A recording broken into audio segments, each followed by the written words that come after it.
ఒక గుర్తింపుగా తర్వాత రావటం నా నా నా అదృష్టం అని. అదేవిధంగా కమ్మవారిలో అన్ని కులాలతో వివాహాలు చేసుకుంటాం, కలిసిపోతాం, కలుపుకుంటాం, కదం తొక్కుతాం. ఎంతో ఓర్పు సహనంతో మనం ఉన్నవాళ్ళు.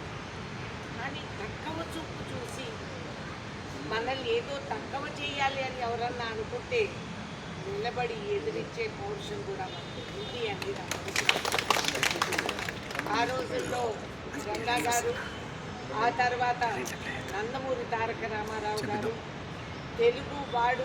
తెలుగు అంటే ఏమిటి అని ఢిల్లీలో చిన్నప్పుడు చదువుకున్న తర్వాత పార్లమెంట్ మెంబర్గా ఒక 35 సంవత్సరాలు గడిపారు. అక్కడ అందరూ ఏంటి తెలుగు, అసలు తమిళ్కి తెలుగుకి మలయాళానికి వ్యత్యాసం తెలియదు ఆ మొహాలకి. ఆ తర్వాత అందరినీ మద్రాసి అని రంగు పూసేసేవాడు. తెలుగు జాతి ఏమిటి, భాష ఏమిటి, మనం ఏమిటి అనేది నిరూపించింది నమ్మనిస్తారు. ఆ రోజు ఆ గుర్తింపుని నన్ను కూడా చాలా బంగారంగా చూసుకున్నారు. ఆయన పక్కనే ఉండేదాన్ని నేను ఎప్పుడు కూడా. ఎంతమందో నిజంగా వాస్తవానికి నేనే వారి అమ్మాయిని అనుకుంటున్నాను. అసలు వాళ్ళ సొంత అమ్మాయిలు అక్కడ కనపడకపోయినా నేనే వారికి అమ్మాయిని పోలికలు కూడా తీసేవారు. అది చాలా ఆశ్చర్యం. కానీ ఏమో ఒక సామాజిక వర్గాల్లో ఉంటాయి అట్లా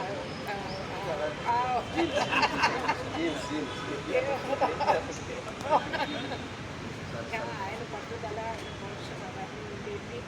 మన అదృష్టం అటువంటి నాయకులు మనకుండి మనకి దారి చూపెట్టారు. సామాజిక ధర్మాన్ని కూడా మనం పాటించే వాళ్ళవి. కాబట్టి మీరందరూ ఇంత చక్కగా ఇన్ని జిల్లాల్లో ఎవరికి వాళ్ళు బాధ్యత వహించి ఎంతో చక్కగా హాస్టళ్ళు కట్టించి పిల్లలకి చదువులు ఇంకా సాంప్రదాయాన్ని మనం ముందుకు సాగతీస్తానే ఉన్నాము. అందుకే వాళ్ళు అనుకుంటారు మనకి అన్నీ ఉన్నాయని. ప్రతి వాళ్ళల్లో ఉన్నారు. నేను చెప్పింది వాస్తవం. కాబట్టి 10th క్లాస్ వరకు చదువుకున్న పిల్లలకి తర్వాత మన పిల్లలకి ఐఏఎస్ ప్రిపరేషన్ మనం ఇవ్వాలి కదా.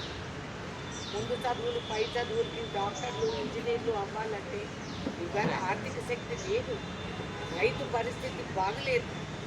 ఇవాళ కరువు మన రాష్ట్రంలో. ఈ కరువుకి ఈ రబీ పోయింది, మనకి రైతులకి రబీ లేదు ఈసారి. ఇటువంటి క్లిష్ట పరిస్థితుల్లో అమ్మవారు రైతు కూలీలు ఉంటారు, రోజు వారాలు బతికే వాళ్ళు ఉన్నారు, అవసరానికి పిల్లల్ని చదివించుకోవాలంటే ఆర్థిక విధానాలు లేని వాళ్ళు ఉన్నారు.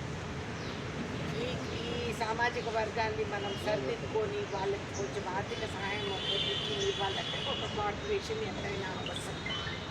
కార్పొరేషన్ రావడంతో నిధులు ఉంటాయి.